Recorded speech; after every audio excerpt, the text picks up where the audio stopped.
Syederalun dosen Universitas Indonesia atau UI yang juga pegiat media sosial, Ade Armando akhirnya buka-bukaan soal insiden pengeroyokan yang dialaminya.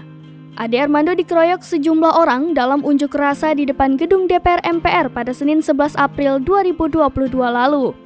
Unjuk rasa mahasiswa kala itu mengusung agenda menolak perpanjangan masa jabatan presiden 3 periode.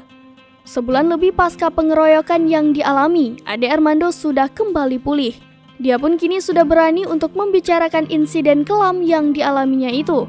Hal itu disampaikan Ade Armando saat menjadi bintang tamu di acara Rosi Kompas TV beberapa waktu lalu.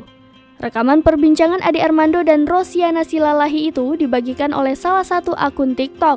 Kendati begitu, Ade Armando mengaku tak tega menonton video yang memperlihatkan detik-detik dirinya dikeroyok sampai babak belur.